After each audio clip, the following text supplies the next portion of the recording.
So, good morning or afternoon whenever you're watching this video.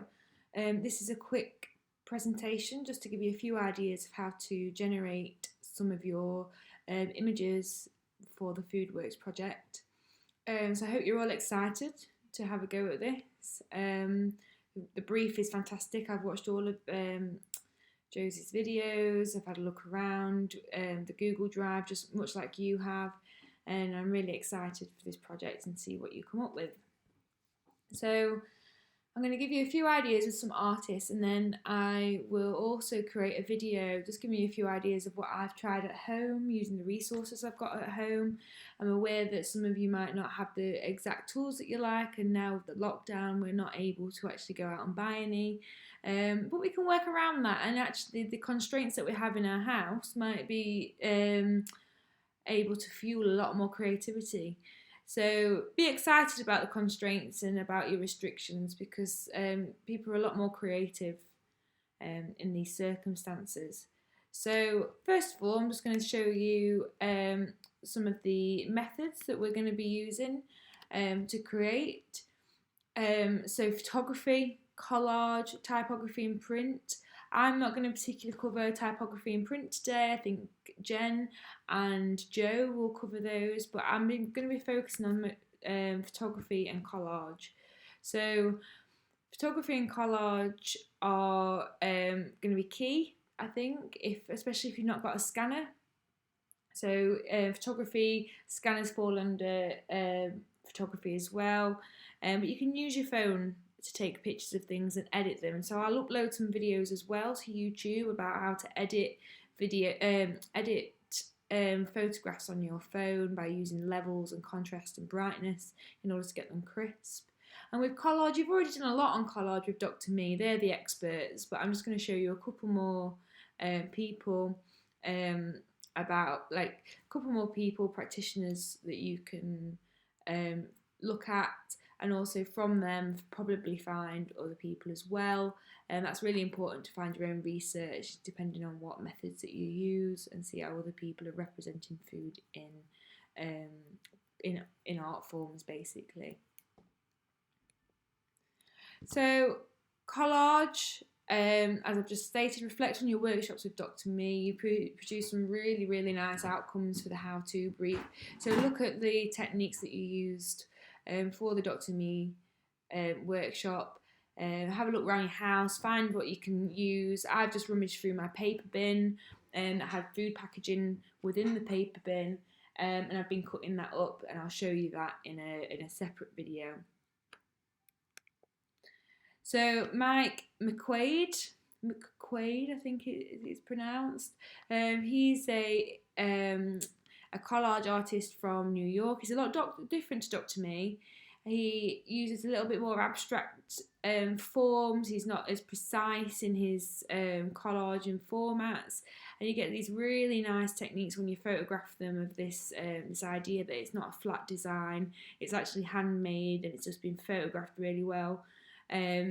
So yeah, it's quite beautiful. He's obviously here completing this the logo behind, which I believe is an American political party logo with a typographic O over the top. You get this really nice contrast of colour, get this really nice contrast of material, which then in turn creates a really nice graphic image.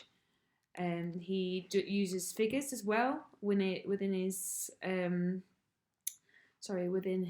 work. So here you can see again members of the political parties in America, and uses this rough technique of layering and obscuring faces to create dynamic images.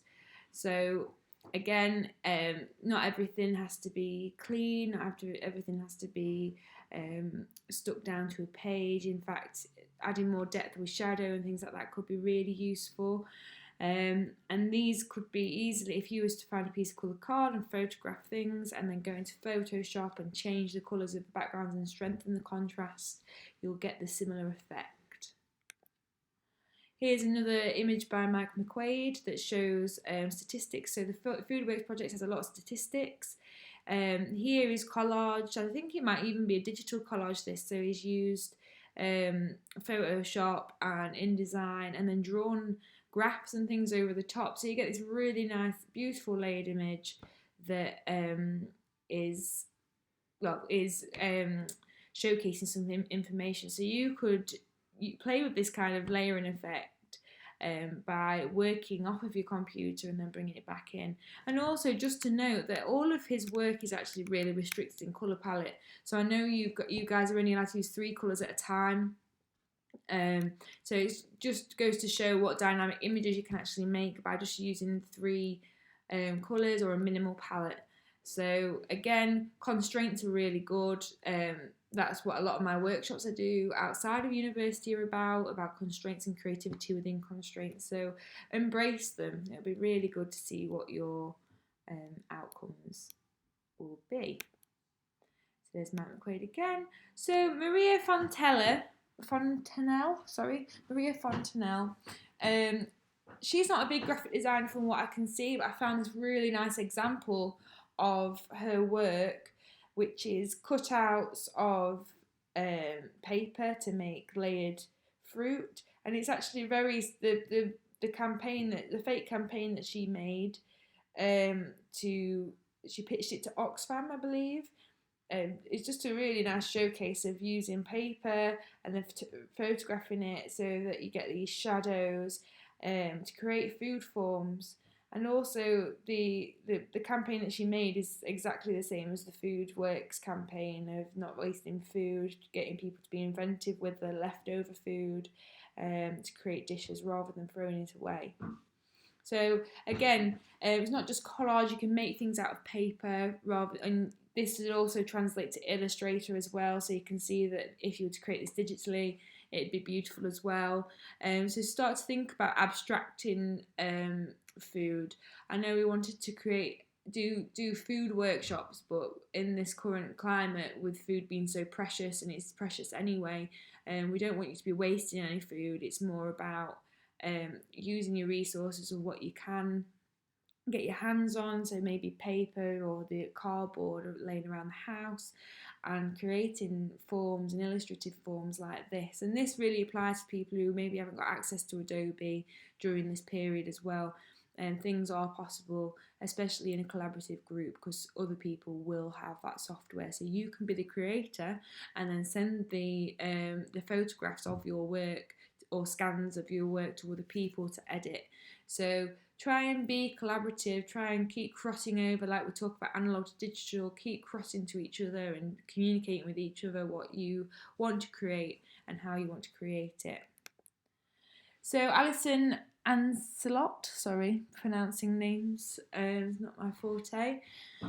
This is quite famous actually in a viral context. She photographed food on Pantone background, so this relates really closely to graphic design. We use Pantone swatches on a regular basis when going into print production.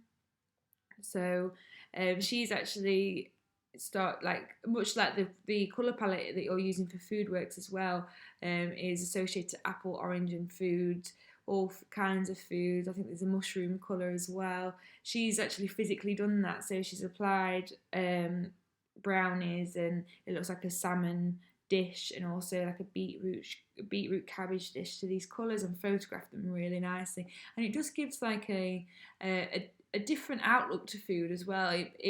It makes you realise that food is also designed.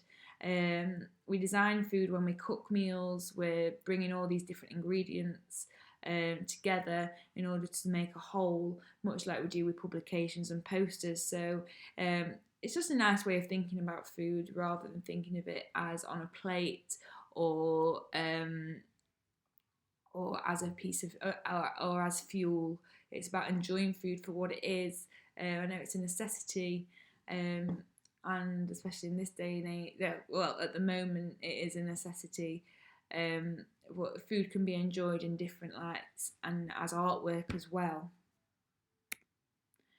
So this is a photographer, Anya, who uses food to create these compositions. So again, these compositions aren't wasting food, they are actually just laying out different types of food. So if you had some nuts or you had pasta in your cupboard, you could quite easily use that pasta to create compositions that represented information. So the one on the yellow background looks a lot like an infographic, and so does the cream one, but the yellow one more so. You've got the cup with the half chickpea, half lentils, which looks like 50%, and so on. Like if you were to attribute a number with a key to each of those almonds, what could that represent? So it's about thinking about, again, resources that you've got in your house, being careful not to waste anything,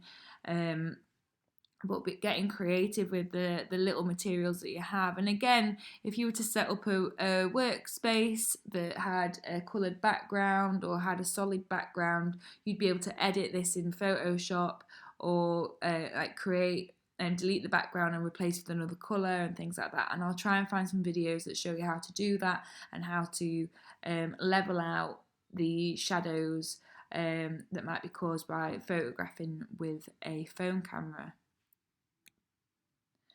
So I'm going to show you in another screencast, or I might continue at the end of this one, some Adbuster stuff. But before you watch Adbusters things, I'm using that as an inspiration, but I'd like you to remember throughout this project, remember to use the correct tone of voice, so correct language and tone for your audiences. Also remember that yes, humour's great, you can make light of a situation, but people who are not English speakers find it quite isolating humour, especially British humour, as they might not understand sarcasm and things like that in the same way that we do. So be careful about using things like that in order to not create misinformation and inform people wrongly. But also be creative, don't not be funny, but just bear in mind that really complex humour, like things like puns as well, they're quite difficult to understand if you're not an English speaker. But again, don't let this restrict you. It's just something to be aware of in future. And for this, if there was something really problematic, we'd probably flag it up. So yeah. Also remember your colour palette. So again, I'll show you a few ways that you can recolour things. I've shown you already in InDesign how to change things to grayscale in Photoshop, bring it into InDesign, and then change the colour of your images. So yes, just be careful not to deviate from that, because we will be picking up on misuse of the colour palette. It's important that you all keep to 3 colours in order to tie everything together so it feels like one piece of work at the end.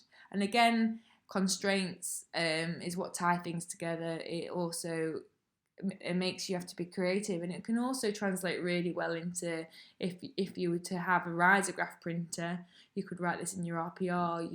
You'd like to use a 3-colour process, or screen printing using a 3-colour process as well.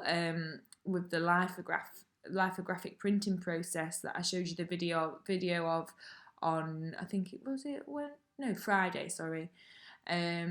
That video that I told you all to watch would explain how you could use a 3-colour process with Pantone as well. So this is all really relevant, very real.